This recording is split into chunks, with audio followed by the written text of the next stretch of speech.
로마서 8장 22절로 27절 합독하시겠습니다.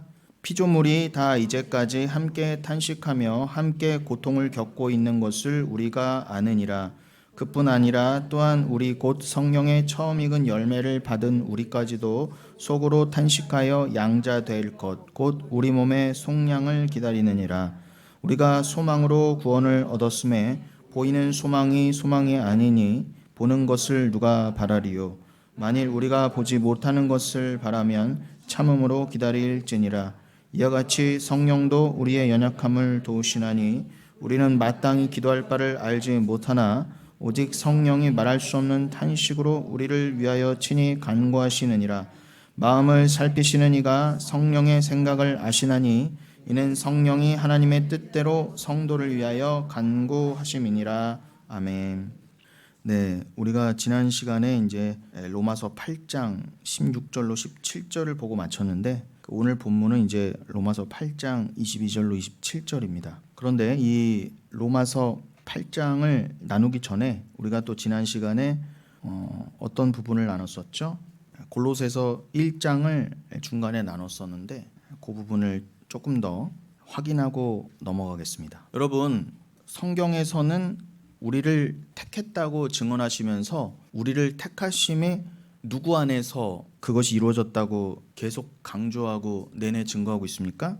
바로 그리스도 안에서. 그냥 택하신 게 아니라 예수 그리스도 안에서 우리는 만세전에 택함을 받았다예요. 그러니까 그리스도도 비록 육신을 입고 이 땅에 내려오신 적은 있었으나 그는 하나님이시라. 그는 만세 전부터 하나님과 함께 계셨다는 게 증명이 되죠. 그러니까 예수가 곧 하나님이에요. 예수도 영원의 하나님이시라는 겁니다. 그분 안에서 이미 만세전에 하나님이 성부, 성자, 성령 이 삼위가 함께 우리를 구원하시기로 작정하신 거예요. 그 구원을 위해서 이 옛하늘과 옛 땅도 잠시 잠깐 만들어 봤다가 거기에 백성들을 내려보냈다가 세상 그 버림받을 지옥 갈 자들과 동일한 육신을 입고 그리고 동일한 세상 가운데 태어났지만 하나님이 오직 믿음으로 사랑으로 어떻게 구원해내는가를 증거해 내 보이기 위한 도구로서 여러분을 택해서 이 땅에 내려보내셨다입니다. 그래서 그리스도 안에서라는 게 이렇게 중요한 거예요. 우리의 택함은 그리스도 안에서.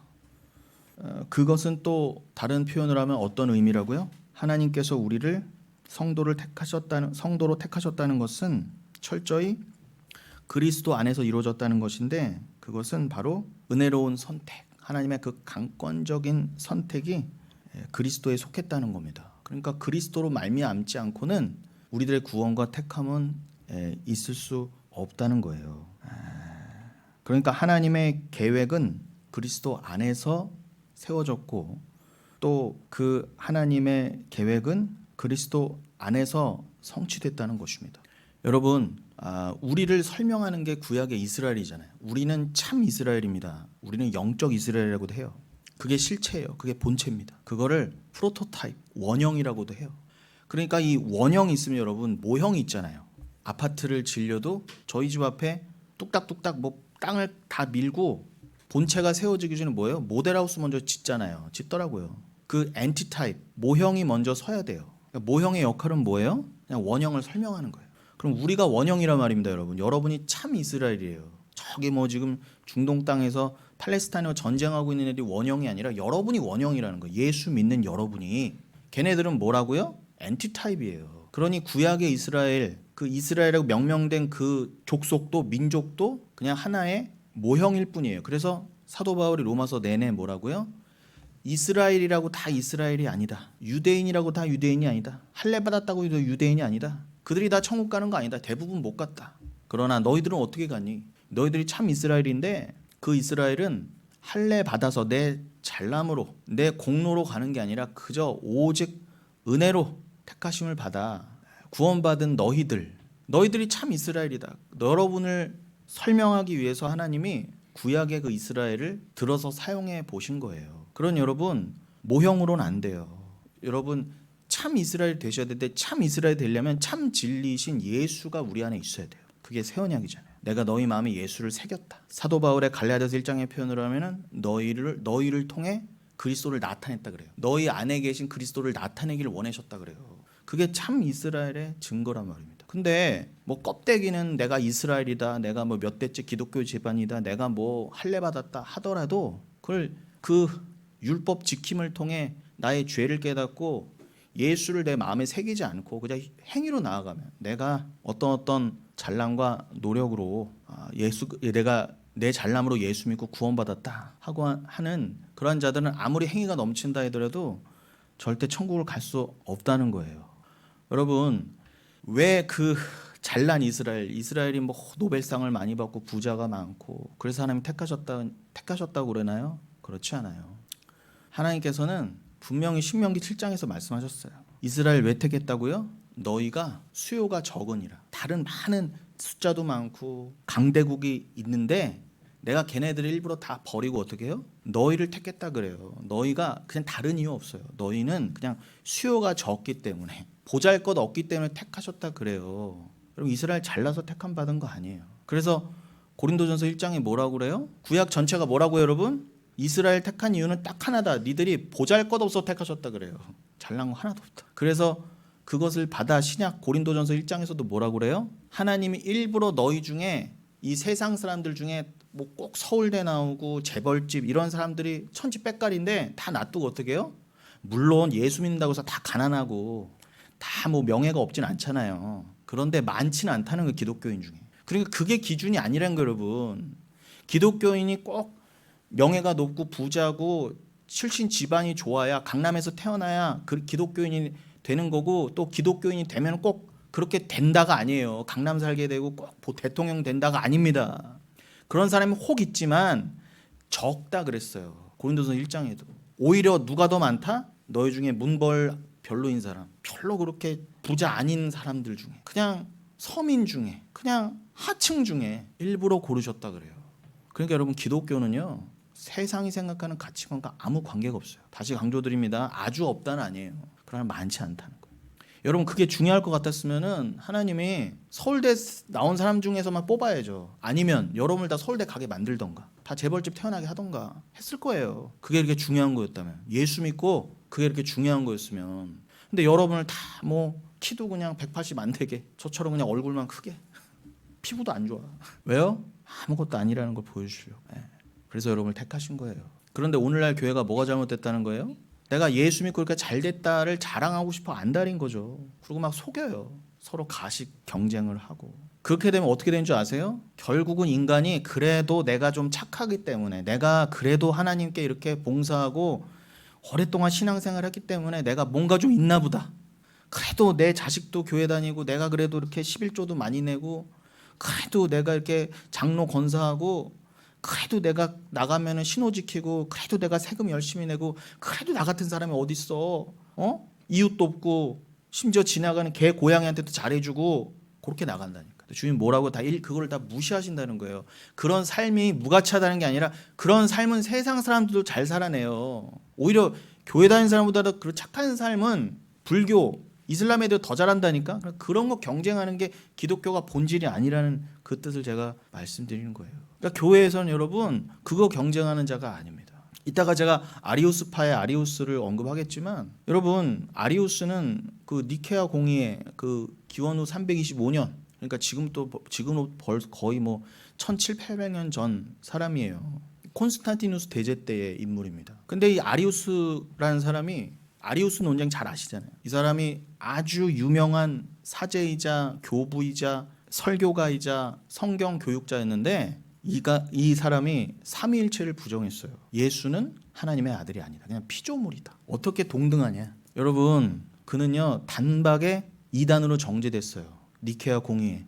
그 325년의 니케아 공의회는 최초의 교회의 전체 회의예요. 아주 신뢰할 수 있는, 교리가 아주 칼날 같은, 아주 그 타협하지 않는 준비된 자들이 모여서 신앙 고백을 만들어내고, 기독교의 교리란 이런 것이야라고 공이 만들어낸 첫 번째 교회 회의예요. 여러분들이 뭐 지금 사도신경 외우고 지금 여러분이 듣고 있는 모든 교리가 벌써 2000년 전 가까이 그때부터 확립되어서 지금까지 내려온 겁니다. 그런데 그런 아리우스 같은 자들, 지난 시간에 표현을 하면 영지주의 같은 자들이 꼭 그 정통 교리를, 옥소도스, 그 정통 교리를 침해하는 거예요. 그런데 하나님이 왜 그런 사단들을 왜 허락하셨다? 아리우스 같은 사단도 겉으로는 목사예요. 너무 착한 사람이고. 근데 그런 사탄이라고 그랬습니다. 그를 이단자라고 그랬어. 왜 그도 허락하셨다? 그가 삼위일체를 부정하니까 정통 교회가 어떻게 해요? 삼위일체 교리에 대해서 더 노력하고 연구하고 공부했단 말이에요. 그러니까 진짜 교회, 참 이스라엘의 성도됨을 위해서, 참 교회의 교회됨을 위해서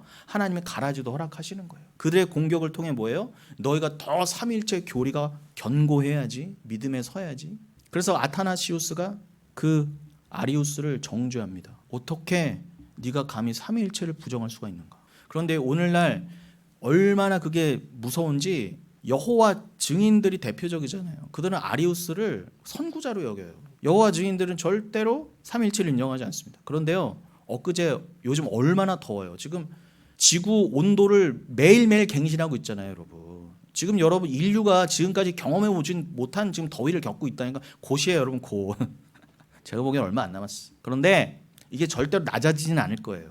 절대로. 희망을 버리세요. 어머 목사님 재수 없어. 희망을 버리세요. 여기서 희망을 버려야 저기에 소망을 두게 됩니다.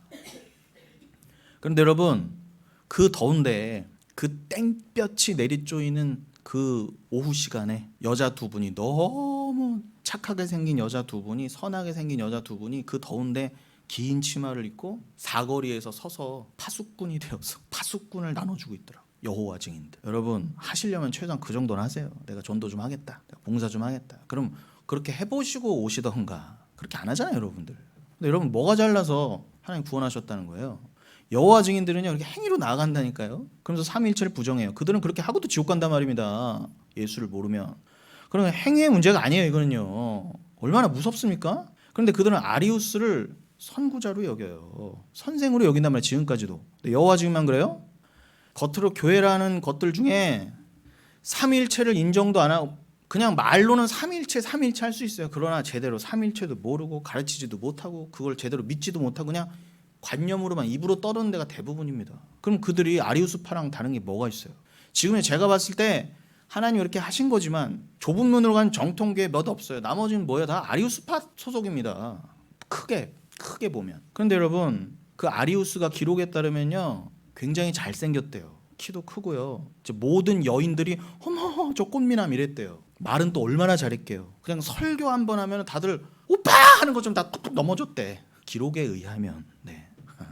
뭐 좀 과장된 게 없지 않아 있었겠지만. 그리고 어떻게 해요? 그렇게 금욕주의까지 갈 정도로 그렇게 잘생긴 얼굴로 절대 딴짓 안 하고 술도 안 먹고 남자들도 뻑뻑 갔대요. 어떻게 저렇게 지혜롭고 야 지식이 저렇게 충만하냐. 너무 다 부러워했대요. 그런데 그는 사탄이었어요. 뭘 뜻해요? 하나님이 일부러 그렇게 하신 거예요. 겉으로 보고 다 넘어가라고. 여러분, 겉으로 봐서는 안 돼요. 그거 다 오늘날 교회가 원하는 모습 아니에요? 그런 목사들? 그 사울 같은 모습 아닙니까? 영으로 분별을 못하니까 겉으로만 학벌 좋고 말 잘하고 잘생기고 키 크고 피부 좋고 머리 작고 웃자고 한 얘기입니다. 저하고는 정반대야. 그런데 여러분, 말씀드린 것처럼 그런 자들 중에서 얼마든지 택하실 수 있었어요, 하나님은. 그런데 하나님은 절대로 그런 자들 중에서 믿는 자를 택하지 않는다는 거예요. 왜요? 자랑하니까. 내가 이렇게 잘나서. 안 그래도 여러분, 우리는요, 지금 뭐 유집사님 기도도 해주셨지만 우리가 안에 성령을 갖고 말씀을 갖고 있다 하더라도 수시로 내가 드러날 수밖에 없으면서 우리는 탄식으로 나아가야 돼요. 진짜 성도는 내 안에 분명히 성령이 계신데 내 겉에 육체가 자꾸 거슬러서 세상으로, 죄로, 나 자랑으로 나아가는 거를 목도하면서 어떻게 해요? 이거 어떻게 하면 좋아. 회개하고 주님 이거 빨리 끊어내 주세요. 오호라 나는 공고한 죄다. 이건 사망의 몸이에요. 내가 어떻게 성령을 갖고 있는데 수시로 내가 죄인으로 드러나요? 주님 나 좀 어떻게 빨리 구원에 완성해 주세요. 나 빨리 저 하느님 나라 임하게 해주세요. 로 가라고 여러분들을 아직 유괴 가운데 거하게 하시는 거예요. 어떻게 내가 예수 믿는다면서 오늘도 이런 생각을 하고 어떻게 더 세상을 좋아하고 세상이 더 자연스럽고 세상 가치관이 나에게 불쑥불쑥 올라오지? 실컷 드러나세요, 여러분. 그래 여러분들은 그 성령으로 은혜를 붙잡게 돼 있어요. 그러나 성령이 없는 자는 어떻게 해요? 겉으로는 금욕주의자처럼까지 보인다니까요. 경건한 척, 겸손한 척 할 거 다 해요. 그러나 디모데 후서에도 그러잖아요. 3장 5절. 너는 경건의 모양만 있으나 외형만 경건하나. 경건의 능력 열매가 없는 자들에서 돌아서라 그랬어요. 아리우스 같은 자에서 돌아서십시오. 왜 다 걸로 쫓아가고 앉았어요? 뭐 잘생겼다고 쫓아가는 거야 도대체? 뭐 말 잘한다고 쫓아가는데 도대체 왜 그러는 거야 도대체? 여러분 우리의 처음 죄인됨을 보고 그죠? 은혜. 그래서 제가 지난주에 영지주의를 말씀드리면서도 제가 또 강조하지만 지난주에는 영지주의로 설명드렸지만 영지주의자들도 성화주의를 부정하긴 해요. 그러나 여러분 우리가 영은교회가 성화주의를 부정한 거는 결이 완전히 다르다는 겁니다. 그들과 우리는 적이에요. 원수예요. 그들과 같이 갈 수 없어요. 근데 왜 아무하고나 짝을 할 수 있다고 그럽니까? 그들은 뭐예요? 은혜, 오직 내가 불가능한 중에 은혜를 받았고 죄인 중에 죄 가운데 은혜를 받았으니까 내가 어떻게 막 살 수가 있는가? 내가 율법의 행위에서는 율법주의에서는 자유하게 됐으나 이제는 사랑을 근거해서 헌금도 하고 봉사도 하고 모든 것을 내 자랑으로 안 하고 이제 율법에 정해져 있는 뭐 10의 1만 해라 이건 최소한의 규범인데 그런 거 이제 상관이 없는 자가 됐어요. 11조 해야 돼 말아야 돼 문제가 아니라 그걸 뛰어넘은 자가 됐단 말입니다. 제가 지난주에 왜 11조를 강조해 드렸어요? 헌금의 대표니까 헌금을 배우기 위해서는 11조를 배워야 되니까 한 거지. 제가 무조건 11조 하라가 아니었잖아요. 그것도 다 오해해요. 여러분이 정말 사랑하면 10의 1조만 드릴 거야 하나님께? 뭐 10의 1만 해놓고 나 다 했다 헌금. 아우 아까워. 근데 억지로 했다. 나 복 주세요 그러고. 그럼 제가 10의 2조 와서 10의 3조 하면은 막 시험 들었다 그러고 그 부자 청년처럼 너 다 드려라 하나님께. 그럼 여러분 다 교회 다 나가겠네? 시험 들었다고? 뭐 그렇다고 여러분들 이렇게 목사 말 잘 들으세요? 목사가 이거 내라고 그랬다고 뭐 내시는 분들 10의 1조도 제가 하랬다고 뭐 하라고 한 적도 없지만 그래서 뭐 하고 안 하는 분들도 아니잖아요. 그런데 꼭 반대 그거로만 시험 받았을 때만 어떻게 목사 핑계 대잖아요. 목사가 이렇게 해서 그랬다고. 아니에요 여러분. 여러분이 어떻게 11조에 묶여 계실 수가 있어요. 여러분 자체가 헌금이고 여러분 자체가 11조잖아요. 왜요? 내 안에 진짜 11조신 예수 들어왔으니까. 여러분 자체를 다 드리셔야 돼요. 여러분 수입의 10분의 1만이 하나님 게 아닙니다. 여러분 자체가 다 하나님 거예요. 그래서 11조를 배우라는 거예요. 영지주의자들은요. 그 모든 걸 생략하고 무시하고 이제 내가 구원받았으니 막 살아도 된다. 헌금이고 뭐고 교회 생활이고 뭐고 헌신이고 뭐고 예배 시간이고 뭐고 뭐 다 구원받았는데 나 술 마셔도 되고 누가 그러라고 그래서 제가 언제 그건 방종 자유주의자들이지 그건 불신앙자라는 거 하는 거예요. 제가 언제 여러분 막 살라고 했어요. 오늘은 이러지 않기로 했는데 에? 아니 하도 오해가 심하니까 사랑이 묶이면 어떻게 이렇게 돼요. 사랑이 묶이는데 주를 위해 살아야 되는데 어떻게 술 담배가 들어와요. 제 시간에 11시부터 딱딱 자고 유튜브 안 보고 게임 안 하고 딱 먹을 것만 딱 먹고 건강식으로만 챙겨서 잠잘 때 딱 자고 건강 챙겨요 안 챙겨요? 왜 그래야 돼요? 나를 위해서가 아니라니까요. 내가 이 땅에 있으면서 좀 남에게 잘 보이고 싶고 건강해 보이고 싶어서 젊어 보이고 싶어서가 아니에요. 쓸데없는 시간 병원 가게 있지 말라고. 내가 내 몸에 잘못해놓고 병원 가서 하나님이 왜 나를 이렇게 괄세하세요? 그런 말 함부로 하지 말고 제발 건강 챙기다가 주님 위해서 한 시간이라도 주님 위해서 사시다 가시라고 드리는 말씀이에요. 여러분의 육이 시간이 하나님 거면 여러분 다가 하나님 거란 증거잖아요. 그런 측면인 것이지. 근데 영지주의자들은 다 무시한다니까 이걸요. 제가 어떻게 근데 우리가 그런 자들과 같이 갑니까?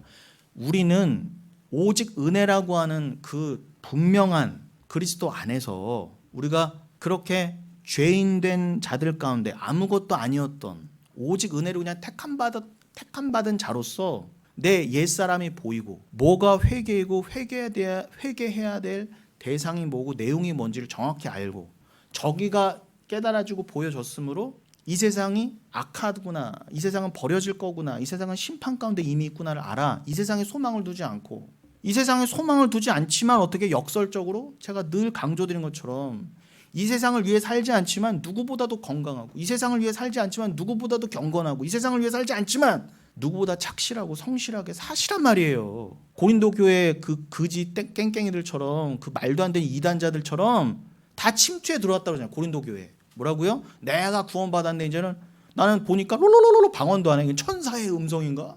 야 내가 천국의 말을 하네? 이러면서 함부로 사는 거예요. 함부로 술 담배 먹고 함부로 간음하고 함부로 아무 음식이나 먹고 왜 그래요들? 왜 그렇게 살고 싶어해요? 인간의 죄성 때문에 그래요. 여러분을 돌아보세요. 남 얘기할 거 없어요. 여러분 돌아보세요. 수시로 드러나잖아요. 그런 마음이. 그런 중에 여러분 혹시라도 오늘 그냥 면죄부 받으려고 그래 내가 오늘 교회라도 한번 가면은 좀 괜찮으려나 하고 오신 분 혹시 있으세요? 회개하세요. 내가 좀 찔려서 그냥 오늘 하루 나가주자 오신 분 계세요? 회개하세요. 안 오셔도 돼요. 그런 분들. 내가 어떤 죄 가운데서 은혜를 받았는가를 깨달으면 그리스도가 날 위해서 어떤 피를 흘려주신지를 안다면 그는 막 살 수 없어요. 여러분이 번 돈 함부로 쓸 수 없어요. 여러분의 자녀 함부로 키울 수 없어요. 여러분의 사업장 함부로 할 수 없어요. 저는 그 종말의 정신과 자세를 말하는 것입니다. 여러분 제가 이제 그리스도 안에서라고 하는 말씀을 드리다가 여기까지 왔어요. 그리스도는 하나님이세요. 그건 피조물이 아닙니다.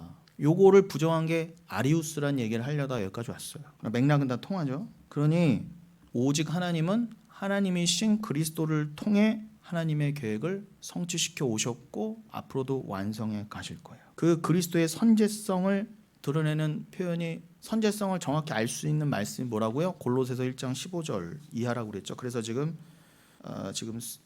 열어놨습니다. 제가 읽어드리겠습니다. 그는 보이지 아니하는 하나님의 형상이시오 모든 피조물보다 먼저 나신 이시니 만물이 그에게서 창조되되 하늘과 땅에서 보이는 것들과 보이지 않는 것들과 혹은 왕권들이나 주권자들이나 통치자들이나 권세들이나 만물이 다 그로 말미암고 그를 위하여 창조되었고 또한 그가 만물보다 먼저 계시고 만물이 그 안에 함께 섰느니라. 일단 17절까지만 볼게요. 여러분 15절로 돌아가면 그는 보이지 아니하는 하나님의 형상이시라 그랬습니다. 여러분 형상 에이콘이라고 되어 있어요. 이 에이콘 투 테우라고 되어 있거든요. 이 하나님의 형상이라는 표현은 또 어디에서 정확히 같이 쓰이느냐?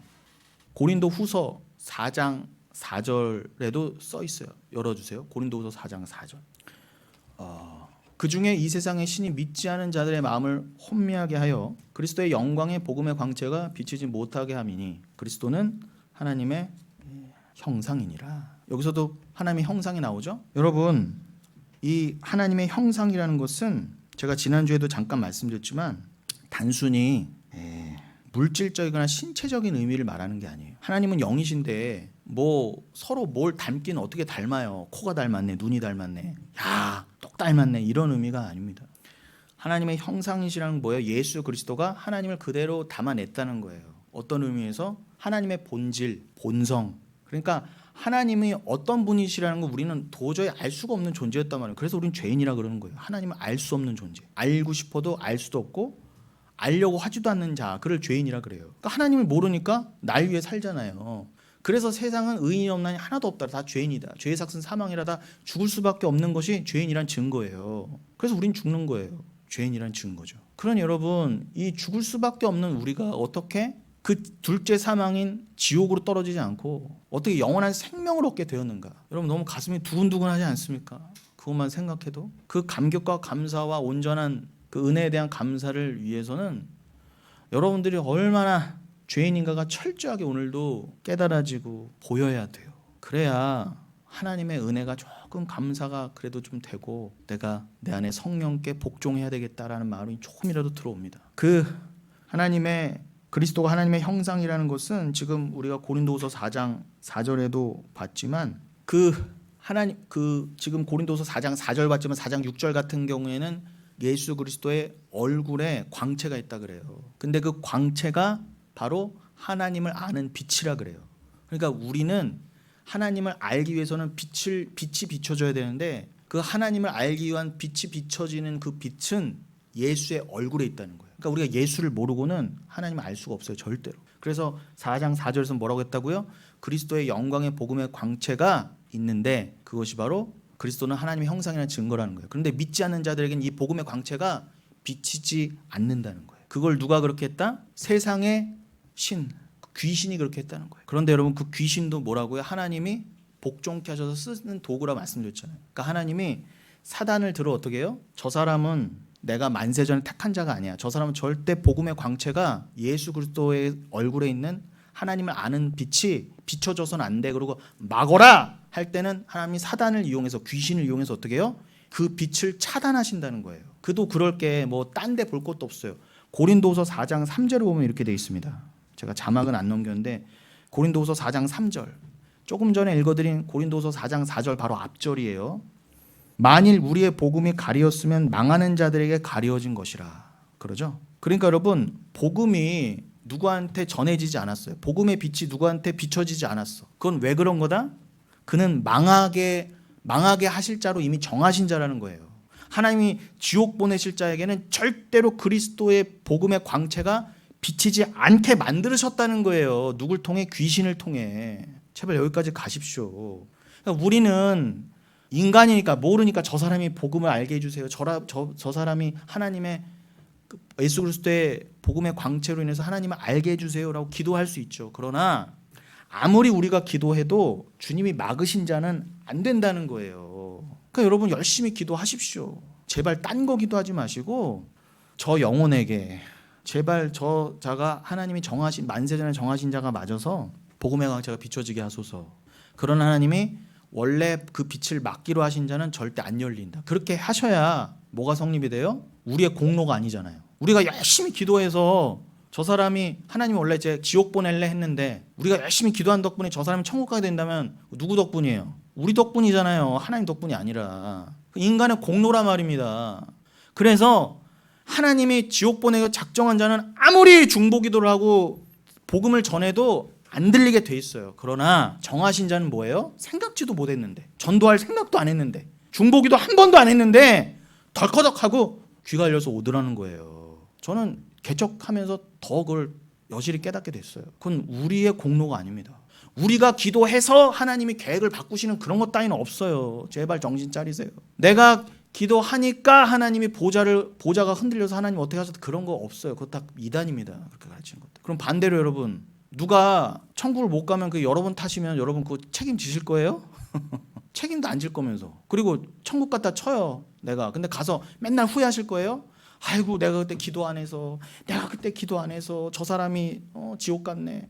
아이고 평생 영원히 후회하실 거냐고. 지금 천국 가셔서. 그 말도 안 되는 소리들 하고 있어요. 딱 상식적으로도 아니잖아요. 그건요. 그러니까 하나님이 다 그렇게 하신 거예요. 누구 안에서? 그리스도 안에서. 그래서 요한복음에 의하면 요한복음 1장 18절 열어주세요. 기가 막힌 말씀이 나오잖아요. 요한복음 1장 18절. 본래 하나님을 본 사람이 없으되 아버지 품속에 있는 독생하신 하나님이 나타내셨느니라. 그러세요. 이거 뭐 본래 우리는 하나님을 알 수도 없고 본 사람이 없어요. 인간 중에. 그러니까 예수가 안 오셨다면 우리는 절대로 천국 갈 일이 없었단 말입니다. 천국 갈 수가 없었어. 구원받을 수가 없었어. 그런데 원래 그리스도는 삼위일체로 그 아버지 품속에 독생하신 예수가 있었어요. 그가 나타내셨다는 거, 하나님을요. 그런데 그 하나님의 품속에 계신 독생하신 아들을 뭐라고 표현했어요? 하나님이라고 그랬잖아요. 예수는 하나님이 맞아요. 하나님 안에, 성부 안에 성자 하나님이 계시는 거예요. 성자 예수 안에 성령 하나님이 계시는 거예요. 이렇게 명명백백이 나와 있는데 어떻게 아리우스 같은 인간들이 나왔는지 저는 알 수도 없지만 대부분이 아리우스프로 갑니다. 아리우스파로. 아니에요. 저는 아타나시우스 계열, 저는 어거스틴의 계열, 저는 루터의 계열, 저는 칼빈의 계열, 저는 개혁주의의 계열, 거기 있을래요. 거기만이 맞아요. 그게 종교개혁의 개혁신앙인 것입니다. 그리고 예수님 당신은 자신을 가리켜서 요한복음 14장 9절로 10절 열어주세요. 요한복음 14장 9절로 10절.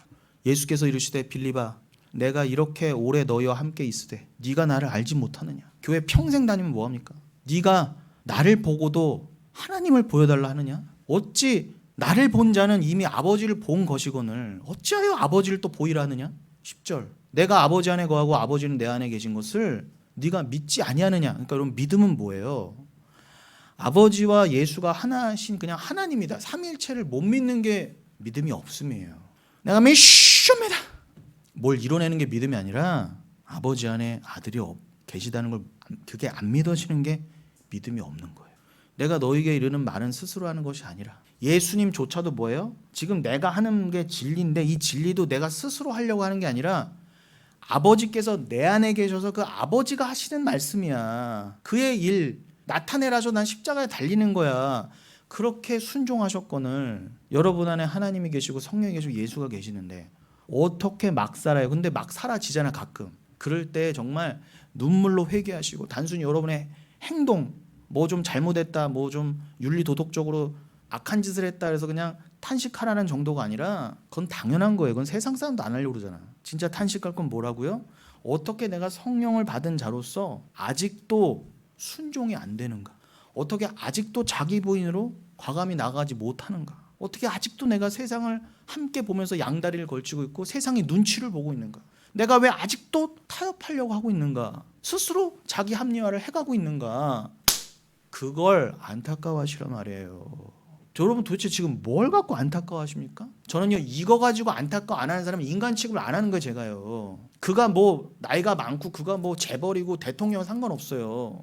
그가 믿음이 없어서 진정한 회개를 못 나가는 전 다 짐승으로 보이는 거 어쩌란 말입니까 도대체. 제가 그나마 사회적 인품과 덕망이 있으니까 인간 취급해드리는 거예요. 그나마 이렇게. 그러나 여러분 아닙니다. 그 속에 영이 없으면 여러분 청년들 제가 여러분 인간 대접해드린 걸 감사히 여기세요. 저는요 믿음이 없으면 여러분이 아무리 부자여도 인간으로 안 보여요. 말씀을 나눌 수 없으면 저에겐 무가치한 자입니다. 그게 관계라는 거예요. 그리스도 안에서. 이 지금 요한복음 14장 9절로 10절의 이 예수 그리스도의 선포를 기억하십시오. 이것은 예수 그리스도가 불가시적인 하나님의 분명한 현현임을 말씀해 주는 것입니다. 그러나 그것은 물질적이거나 신체적인 의미에서 뭐 형상이라 해서 뭐 닮았다 그런 의미가 아니라 하나님의 본질에 대한 표현이에요. 다시 말하면 그것은 실체, 본성 그리고 영원성에 있어서 성부와 성자가 완전한 동등성을 갖는다는 의미입니다. 그러면서 뭐라고 그래요? 골로새서 1장 15절로 돌아가면 골로새서 1장 15절 돌아가 보세요. 그럼 거기에 그는 보이지 아니하는 하나님의 형상이시면서 뭐라고 그래요? 모든 피조물보다 먼저 나셨다 그래요. 여기에 먼저 나신 자가 프로토토코스라 돼서 프로토토코스. 프로니까 이것도 이미 먼저라는 전치사가 붙은 거죠. 게다가 코스니까 오미크론 시그마니까 뭐뭐한 자. 근데 먼저 난 자. 프로토토코스. 그런데 이거를 문자적으로 그냥 해석해 버리면 심각해져요. 여기서부터 이제 이단이 생기는 거예요. 문자적인 해석에서부터. 문자로만 보면 성경을. 그냥 이게 그냥 턱 읽으면 뭐야? 그러면은 예수 그리스도는 그냥 피조물이네. 모든 피조물보다 그냥 먼저 나셨다고 그러니까 그냥 하나님이 모든 걸 만드시기 전에 제일 처음으로 예수를 그냥 만드셨나 보다. 그렇게 읽을 수 있잖아요. 그래서 아리우스가 제가 아까 설명드린 아리우스가 요거를 근거로 요 한 절을 근거로 삼위일체를 부정한 거예요. 그러니 말씀 연구와 공부가 이렇게 중요한 거예요. 그러나 제가 지금도 오늘까지도 이 시간까지도 말씀드린 것처럼 성경의 전체적인 맥락과 내용이 뭐예요? 절대로 그리스도는 피조물이다와 맞을 수가 없어요. 엄청난 위화감이잖아요. 절대 조화를 이룰 수 없어요. 그럼 성경이 거짓말하는 거예요? 성경이 모순된 거예요? 그렇지 않습니다. 이 말씀이 뜻하는 바는 원래 의미는 예수 그리스도가 시간적으로 만물의 창조 이전에 존재하셨고 그런 만큼 만물에 대한 우월성을 갖는다는 모든 것의 머리가 되신다는 의미인 거지 그가 피조물이어서 피조물 중에 으뜸이다 이런 의미가 아닌 거예요. 그는 하나님이시라니까요. 하나님이 뭔 창조가 되고 피조가 돼요. 만들어져요 하나님이? 그건 하나님이 아니죠. 하나님은 영원 전부터 그냥 계신 분이에요. 스스로 홀로 계신 분. 그 홀로 계신 하나님 안에 성자도 함께 계셨다니까 성령과 함께. 그런데 그 그리스도가 이 영원 안에 시공간이 잠깐 있는 거잖아요. 창세기 1장 1절 하나님이 천지를 창조하시느니라. 그 천지는요 이 영원한 그 끝을 알 수 없는 영원 안에 조그맣게 있는 시공간인 거예요. 근데 이거는 이제 살라지고 없어질 거란 말입니다. 이 시공간이 있기 훨씬 없는데 그 뭐 시간의 개념도 아니잖아요. 시공간을 초월한 개념이니까 묵시잖아요. 이거는요 말 그대로. 아니 시공간을 초월한 걸 어떻게 시간으로 설명을 할 수가 있어요. 과거 현재 미래를 초월했는데 이것보다 먼저 계셨다. 이게 우리가 개념으로는 이해할 수 있지만 말로는 표현이 안 되잖아요. 우리는 시공간에 갇힌 존재가 시공간에 갇혀서 육에 갇힌 존재가 먼저 나셨다.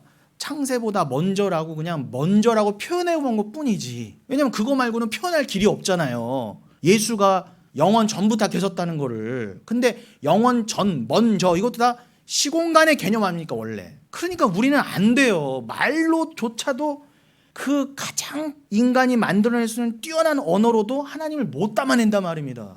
그러니 그냥 문자로 읽으면 안 돼요. 성경을요. 반드시 그 안에 감추어진 이 의도를 읽어야죠. 의미를 읽어야죠. 문맥을 읽어야죠. 컨텍스트를. 아, 그리스도가 머리라는 의미구나. 그래서 에베소서에서도 모든 만물이 만유가 그리스도로 에나카팔라요 통일된다는 거구나. 모든 만물이 다 예수를 위해 만들어졌고 예수로 말미암다 그러고 예수로 통일된다 그런 거구나. 모든 만물은 나부터 포함해서 모든 만물은 그리스도를 담아내고 설명하기 위한 용도지 내 스스로의 인생이란 없구나를 아셔야죠. 그거 모르는 게 쓰레기란 말이면 제 말은요. 그거 아무리 부자고 그거 아무리 잘난 자여도 그는 쓰레기예요. 그 나라를 구했어도 그는 쓰레기입니다. 돌 던져도 괜찮아요. 괜찮습니다. 장렬하게 맞아드릴게요. 이것도 저의 의겠지만 웃자고 한 얘기입니다. 여러분, 그래서 에베소서 1장 22절로 23절 지난 시간에 미처 못 읽었던 말씀인데, 그래서 사실 여러분 골로새서와 에베소서는 굉장히 공통점이 많아요. 그래서 서로 굉장히 상호 보완을 해주거든요. 그래서 여러분 에베소서 1장 22절로 23절 또 만물을 그의 발 아래에 복종하게 하시고 그를 만물 위의 교회의 머리로 삼으셨으니 교회는 그의 몸이니 만물 안에서 만물을 충만하게 하시는 이의 충만함이니라. 보셨죠? 여러분, 그래서 교회를 예수가 교회 에클레시아의 코팔레 머리라고 하는 거예요. 그래서 예수를 머리라고 하는구나. 그래서 고린도 교회에서 여인들에게 뭘 쓰고 다니라고 했어요? 뭘 자꾸 쓰라고 그랬잖아. 그거를 또 문자적으로 읽어서 감히 여인들은 머리를 드러내고 다니면 안 된다. 뭐라고 꼭 써야 된다. 뭐 가톨릭처럼 뭐 신천이라도 써야 된다. 그런 거 아니에요. 무슨 의미? 길게 얘기하자면은 그렇지만 간단히 말씀드리면 여인은 교회를 상징하잖아요. 성경에서는 여인은 무조건 교회를 상징해요. 그도 그럴 게 계시록 12장에서 여인이 아이를 낳잖아요. 그래서 그 아이가 하늘로 승천하잖아요. 그래서 그 어린 아이는 예수 그리스도가 맞아요. 근데 그 여자가 난다고 그러잖아. 근데 그 여자는 여인이 귀내라고 돼 있어요. 귀내. 그런데 그 귀내가 또 어디에 쓰이느냐? 요한복음 2장에서 예수 그리스도가 어머니에게 뭐라고 그래? 육신의 어머니에게, 마리아에게, 여자여 그 물을 포도주로 바꾸는 게 나랑 무슨 상관입니까? 라고 할 때 여자여라고 그러잖아요. 그것도 귀내로 돼 있어요. 그럼 여러분, 마리아가 예수를 낳으신 건 모형이에요. 여인이 그리스도를 낳았잖아요. 그런 것처럼 봐라. 마리아가 그리스도를 낳은 것처럼 그 여인이, 마리아가 너희를 상징하는 거야. 그래서 계시록 12장에서는 그 여인이 아이를 낳고 그 아이가 승천하는 걸 나오는 거예요. 그러니까 여인은 여러분이에요. 교회예요. 그 여인들은 뭐 하라고요? 써라. 머리에 뭘 써라. 그게 꼭 단정해 보이고 남자들 앞에 감히 머리 치렁치렁 내놓지 마라. 그런 의미가 아니라니까 여러분. 물론 단정하기도 해야 되지만 단순히 단정해라 그 뜻이 아니에요. 머리를 가려라예요. 왜요? 머리는 오직 누구시니까? 예수 그리스도 나의 참 남편 한 분 예수님, 그만이 머리니까. 이걸 씀으로 해서 뭘 기억해라? 나의 상위 권세가 있구나. 나는 교회구나. 그럼 육신의 남자들도 여인들이 쓰고 다니는 거 보면서 육신의 남녀 상관없이 인간은 다 여인이고 교회니까 그래 맞아. 교회의 상위 권세는 진짜 코팔레 머리 대신 있는 예수지. 그걸 기억하라고 여자들은 씀으로, 여자들이 그 역할을 해봄으로 어떻게 해요? 육신적인 남자들을 가르쳐주고 너도 교회야. 너가 남자로서 지금 육신적인 남자로서 머리 역할을 해보는 거지 너가 참 머리는 아니야. 참 머리는 오직 한 분 예수 그리스도야. 그걸 아셔야죠. 그 교회는 예수의 몸이니 만물 안에서 만물을 충만케 하시는 플레로라고 그랬죠. 충만케 하시는 이의 충만함, 플레로마이니라. 충만함. 그래서 이걸 들어서 제가 에베소서 5장 18절 같은 경우에서는 술 취하지 말라 이는 방탕한 것이 성령으로 충만함을 받으라 해서 같은 충만이라고 말씀을 드렸습니다. 자, 그럼 이 시점에서 이 맥락을 또 잘 이해하기 위해서 우리는 갈라디아서 1장 16절을 봐야 돼요. 갈라디아서 1장 16절. 오늘은 좀 인용 본문이 좀 평소보다 더 많습니다. 그의 아들을 이방에 전하기 위하여 그를 내 속에 나타내시기를 기뻐하셨을 때에 내가 곧 혈육과 의논하지 아니하고 이렇게 돼 있습니다. 여러분, 이 사도 바울이 뭐라고요? 내가 이제 성령을 받고 이방의 복음을 전하기 위해서 내가 이제 선교 여행을 가던 뭘 하려고 할 때 내 뭐 어머니 아버지 뭐 형제들하고 의논하지 않았다는 거예요. 그냥 성령이 인도하신 대로 했다는 거예요. 내가 이제 목사가 될래요. 내가 이제 뭐 선교할래요. 그런 거 혈육하고 의논하지 않았대. 안 해도 돼요, 여러분. 여러분 꼭 혈육에 여러분 동의를 다 받으세요? 그런 주의 일에? 받을 수도 없어요. 믿지 않는 혈육과는 그 얘기도 되지가 않는데 무슨 서로 다 얘기가 됩니까? 예수님 그러잖아요. 너 날 따르라. 저 장례 지내야 돼요. 너 뭐 해야 돼요. 뭐 해야 돼. 그거 다 핑계라는 거예요. 따르라 하면 택한 자는 따르게 돼 있다는 거예요. 엘리사가 모든 소, 쟁기 다 버리고 엘리야를 따라간 것처럼. 아니 머리가 가는데 어떻게 몸이 안 가요? 우리는 그리스도의 지체라면서요. 말만 그래, 말만. 머리가 가자 하는데 어떻게 안 갈래요. 안 갈래요. 그거를 자기 확장이라 그러는 거예요. 이게 단순히 신학교 가고 목사 받으려면 혈육 하고 의논하지 마라 그런 뜻이 아니잖아요. 끊어냄을 말하는 거예요. 자기 부인. 근데 뭐라고 그래요? 그를 내 속에 나타내시기를 기뻐하셨을 때 그러잖아요. 여러분 너무 기가 막혀. 그를 예수를 하나님께서 자 아까 요한복음 1장 18절 같은 경우는 뭐라고 했어요? 독생하신 그 예수는 누구 안에 계시다? 아버지 안에 계시다 그러잖아요. 그 독생하신 아들은 아버지 안에 있으면서 그가 곧 하나님이다 그랬어요. 그런 것처럼 여러분 안에 하나님께서 예수를 담아두시고 그 예수가 여러분 안에서 드러나기를 원하셔. 그거를 기뻐하셨다는 거예요. 그게 하나님의 뜻이에요. 기뻐하시는 뜻 유일한. 여러분을 껍데기 삼고 여러분 안에 누가 계신다? 예수 그리스도를 담아두시고 그를 나타내시기를 그것만이 하나님의 유일한 소원이에요. 여러분이 뭐 부자 되고 뭐 그런 게 하나님의 소원이 아니라 여러분이 병 나아서 오래 살고 이게 소원이 아니라 어떤 상황관경에서도 그리스도가 나타나시기를 원하는 거예요. 자기 부인. 어떤 상황관경에서도 날 위해 살지 않고 하나님께 순종해가는 삶. 안 되지만 성령에 굴복하여서 이끌려가는 삶. 날마다 회개하는 삶. 왜 나는 내 스스로 못 끌려가죠? 그러니까 성령이 그냥 날 끌어가 주세요. 나 그냥 거기에 그냥 순종할게요. 그렇게 가다 보면은 여러분 정말 인생을 어떻게 어떤 풍파가 있다 하더라도 그래 까짓거 가보자. 어차피 나는 천국이고 어차피 나는 주님이 믿음을 주셨으니 나는 성도라고 한다면 하나님이 나를 천국 들여보내주시기 위해서 오늘도 나를 열심히 이끌고 가시는 거고 내 눈에는 이게 아닌데 이런 삶이 아닌데 하더라도 한번 가보자까지 건 뭐 담대함이 생기게 돼 있어요. 지금까지도 은혜로 살았는데 뭐 지금까지 내가 뭐 내 의지로 살았나? 뭐 지금까지 뭐 내 잘남으로 살았나? 이렇게 된다니까요. 돌아보십시오. 여러분 그렇게 지금 살고 계신가? 저는 그러한 자를 찾고 있어요. 이게 결국 뭐예요? 갈라디아서 2장 20절로 연결되잖아요. 이게 갈라디아서 2장 20절 아니에요? 내가 그리스도와 함께 십자가에 못 박혔나니 그런즉 이제는 내가 사는 것이 아니요 오직 내 안에 그리스도께서 사시는 것이라. 이제 내가 육체 가운데 사는 것은 나를 사랑하사 나를 위하여 자기 자신을 버리신 하나님의 아들을 믿는 믿음 안에 사는 것이다. 이제는 믿음으로 사는 거예요. 내가 육체 가운데 아직 살지만 이미 이 육신을 벗고 완성돼 있지만 아직은 육신에 갇혀 살아가면서도 이미 나는 저기 있는 자처럼 살아가요. 내 안에 이미 성령이 계시니까. 중요한 건 알맹입니다. 그래서 겉으로는 세상 사람과 똑같은데 살아가는 방식, 가치관 이게 완전 다른 거예요. 세상은 자기 확장으로 십자가의 정반대로 다 몰려갈 때 거라사의 2,000마리 돼지떼처럼 어걱어걱 하면서 올려갈 때 여러분 돼지는요 15도 이상을 못 든대요. 머리를요. 못 들어. 하늘을 못 봐요. 구조적으로. 그러니 세상 사람들 왜 돼지라고 하시는지 아시겠죠? 저 천국을 안 본다니까. 볼 수가 없어요. 우린 다 돼지였어요. 그도 그렇게 누가복음 15장에서 탕자가 뭘 먹고 살았어요? 아버지를 떠나 거지처럼 살면서 쥐염 열매를 먹고 케라티온 쥐염 열매. 돼지하고 경쟁은 너희가 돼지야 그런 뜻입니다. 우리가 아각거리면서 철시 없어 하고 달라는 게 다 쥐염 열매 수준인 거예요, 여러분. 그 아들이 아버지 집에 들어가면서 쥐염 열매 갖고 들어갔겠어요? 이거 소중한 거 이거 쥐염 열매. 내가 천국 가서도 먹어야지. 그런 거 없어요. 홀딱 뺏겨서 다 버렸단 말입니다. 아버지가 목욕시키고 좋은 옷 입혀서 왕가락지 끼워서 여러분 그 아들이 뭘 잘났어요? 죄만 졌잖아요. 아버지 재산 다 팔아먹고 여자들하고 놀아나고. 그런데 그 아들이 어떻게 천국에 들어갈 수 있었어요? 아들이니까. 그런데 여러분 아무리 착한 사람 아무리 잘난 사람도요 아들이 아니면 못 들어가요. 여러분 옆집 애가 서울대 나오고 맨날 아침마다 동네 쓸고 안녕하세요 아주머니 맨날 인사한다고 해도 그가 여러분의 아들이 아니면 여러분 집에 못 들어오잖아요. 그건 주거 침입죄로 고발당할 일이에요. 미친놈 아니야. 이거 정신병원 보내거나. 그러나 여러분의 아들 손자는요 엄마 밥 줘!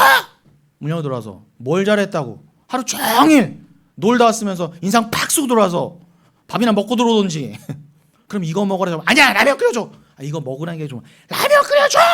생지랄을. 그런데도 어여쁜 내 아들이에요.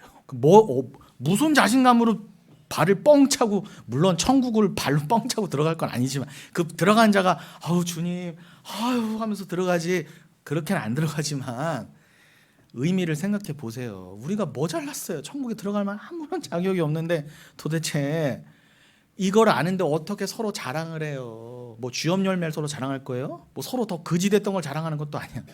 뭐 좀 상거지냐 좀 들거지냐 이거나 정도나 자랑하고 앉았을 거지 뭐. 그러니까 인간은요 수준이 너무 낮아요. 너무 낮아요. 신명기 6장 6절로 8절 맘먹고 가보겠습니다. 하나하나 좀 다 찾아가면서 시간이 걸리더라도 오늘 내가 네게 명하는 이 말씀을 너는 마음에 새기고 네 자녀에게 부지런히 가르치며 집에 앉았을 때든지 길을 갈 때든지 누워있을 때든지 일어날 때든지 이 말씀을 강론할 것이며 8절 너는 또 그것을 내 손목에 매어 기호를 삼으며 내 미간에 붙여 표로 삼아라 그러십니다. 다시 6절이요. 6장 6절 여러분 말씀을 어디에 새기라 그랬어요? 마음에 새겨라. 마음에 새겨라. 요 6절 바로 전절에 뭐가 있어요? 쉐마 이스라엘 나오잖아요. 들으라 이스라엘아 너희 하나님 야훼는 오직 유일한 야훼이시니 너는 마음을 다하고 뜻을 다하고 힘을 다해 내 하나님 아버지를 어떻게 해요? 사랑해라. 요 말씀을 너의 마음에 새기라는 거예요. 여러분 안에 마음에 새길 건 뭐밖에 없다? 사랑밖에 없어요. 오직 은혜. 그런데 이거는 아까 갈라디아서 1장 16절의 표현을 하면 뭐예요? 하나님이 사도 바울을 여러분들을 향한 기쁘신 뜻이 뭐라고 그랬어요? 내 아들 예수 그리스도를 너 안에서 담아서 나타내게 하는 게 내 기뻐하는 뜻이라 그랬잖아요.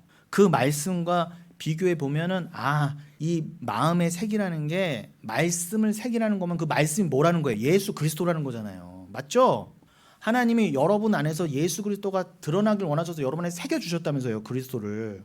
근데 신명기에서는 뭐예요? 말씀을 너의 마음에 새겨라고 그랬으니까 말씀이 뭐라는 거예요? 예수란 뜻이잖아요. 그렇게 신구약은 하는 거예요. 다른 말은 아니에요. 말씀을 마음에 새기라 해서 네가 이것도 새기는 거니까 내가 하는 거지 뭐 하라고? 마음을 다하고 뜻을 다하고 힘을 다해 하나님 여러분 하나님을 어떻게 사랑해요? 여러분이 사랑도 모르는 주제에 그런데 뭘 하겠다고 내가 이렇게 하면 하나님을 사랑하는 건가 보다. 내가 이만큼 뭘 하면 그저 행위로 받아들이고 내가 주체가 되어서 한다니까 아니에요.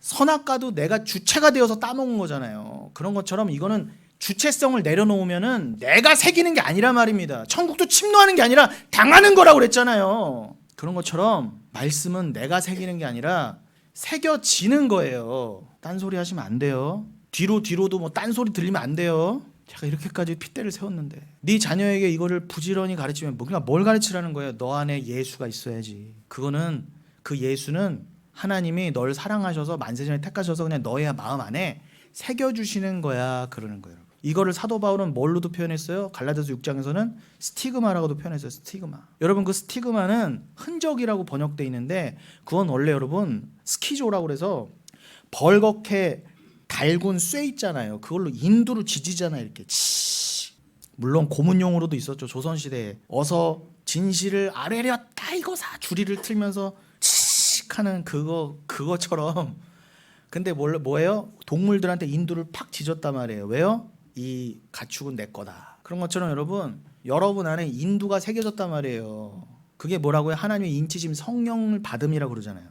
성령으로 너희를 인두질 하셨다는 거 쉽게 말하면 눈에 보이는 게 아니잖아요. 여러분 나 성령 받았으면 여기에 여러분 성령하고 새겨 있어요? 인두로? 그런 게 아닌 것처럼 은혜는 마음에 새기는 거 마음에 어디다 막 새기고 그런 것처럼 행위의 문제가 아니라는 겁니다. 하나님이 사랑하여서 여러분 마음에 예수 그리스도를 믿을 수 있는 사랑을 넣어주시면 그게 말씀이 나에게 새겨진 거구나. 그럼 그 말씀은 율법을 다 포함한 말씀일 거 아닙니까? 그럼 나는 한 번도 행한 적이 없는데 행할 마음도 없었는데 그 율법의 완성이 내게 들어왔단 말이에요. 넌 이미 말씀을 다 지킨 자야 이렇게. 그냥 여러분이 자녀들에게 가르칠 건 뭐밖에 없어요? 이건 뭘 행하고 하지 말고의 문제가 아니야. 너가 그냥 하나님께 은혜로 다 율법의 완성을 받은 거야. 그러니까 너가 해석 천국이 아니라 이미 난 천국의 자녀라는 것을 깨달아 알아서 천국 자녀답게 살아라 이렇게 가르쳐야지. 너 이렇게 하면 복 받고 이렇게 하면 서울대 가고 이렇게 가면 천국 간다 복 받는다로 가르치면 다 틀린 거란 말이야. 제 말은요. 그게 아니라 다시 한번 강조합니다. 너는 이미 마음에 은혜가 새겨진 자야. 예수가 새겨져서 그 행위를 다 의롭다 받은 자야. 하나님이 널 이미 의롭게 여겨주셨어. 그럼 너 이제 어떻게 살아야겠니? 그렇게 가셔야죠. 사랑을 받은 자로서 사랑에 묶여야지. 이제 뭘 해서 구원의 문제가 아니라 이미 구원받은 자로서 구원에 합당한 자로. 그래서 에베소서 4장 1절 구원에 합당하게 행하라 그러잖아요.